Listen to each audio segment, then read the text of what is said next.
In this video, I'll be breaking down the new characters being released in January. I'm treating Christmas Ogre as an automatic max pick and will focus on analyzing the other new units. As a JP server player, I intentionally don't give high ratings to characters who are only strong short term. If you try to pull for everything, you'll end up in debt like I did. Instead, I'm evaluating characters based on whether they'll remain useful for at least 6 months. If you only pull for the characters I call truly strong, you'll be able to use your gems much more efficiently. My goal is to help you build champions meeting terms that are sustainable, cost effective, and competitive for the long haul. Let's get started.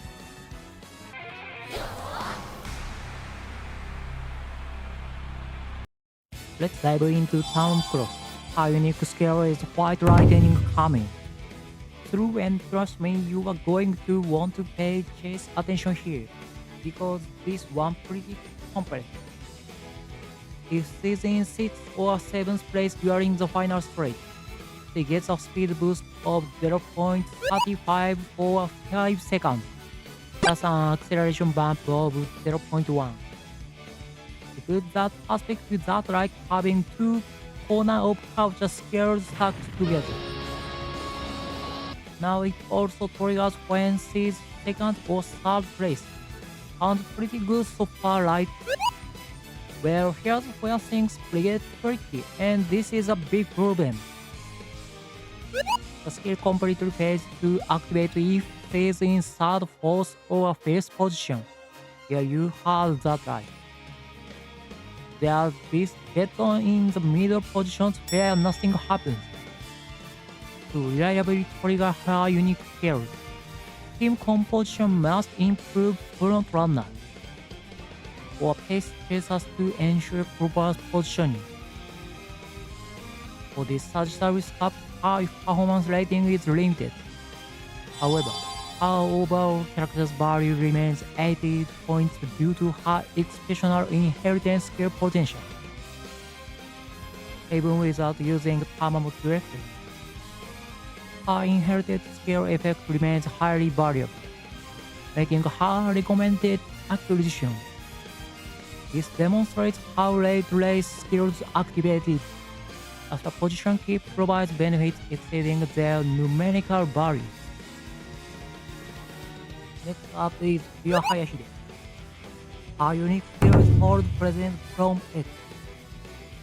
We need to maintain 2nd to 4th position continuously from the early phase through the mid-race. If she manages that, she gets a speed buff of during the mid-race phase. However, she moves into 1st place at any point, the skill completely fails to activate. Yeah, that makes it pretty awkward and clunky to use reliably. And her gold skills and particularly impressive Asia. They are just nothing special really. My overall rating for her is 30 points. If you manage to pull Christmas over fast, you can safely stop playing on this banner right there. You need to chase for beer after that. That wraps up the first half. Now let's move on to the second pair of pickups.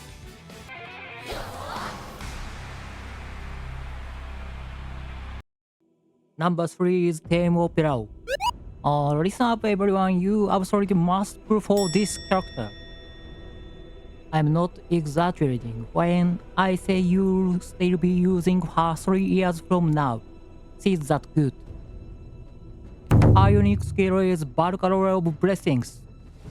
It's a speed skill that activates at the 400-meter mark when she's in 1st to 4th position. The base effect is 0.35 for 5 seconds, but here's where it gets insane. If she's already activated 3 skills before this point, it upgrades to massive 0.45 for 5 seconds. This is absolutely broken. Every day. Let me explain why. The 400 mark is exactly where the acceleration phase ends. It's literally the most critical point where you need speed buff.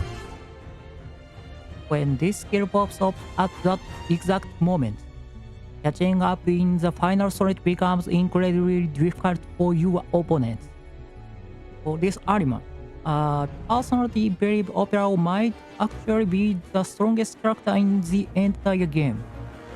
Once you experience that boost for yourself, you'll understand just how ridiculous it really is. It's game changing. A gold skills maestro and headliner are both exceptional. There's literally nothing to complain about here. They're perfect. Her inheritance skill is still being used monthly in the current meta even now.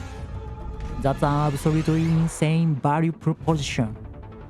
If you want to compete in Champions Meeting going forward, I strongly recommend it pulling for her, even if you have to stretch your budget.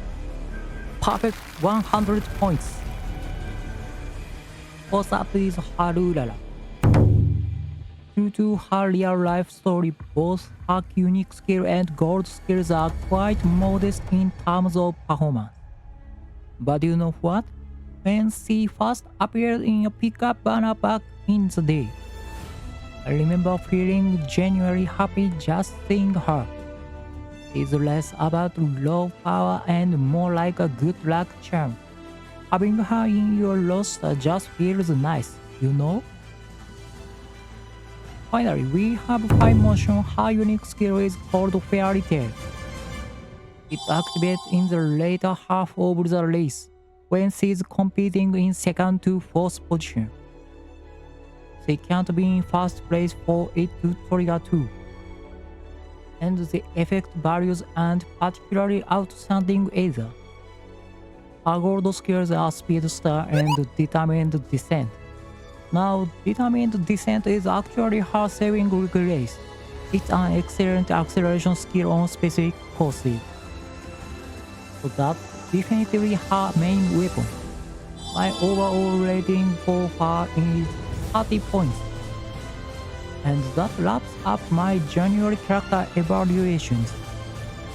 For this Sagittarius Cup and honestly for the meta going forward, we've got 2 absolute monsters during the booster.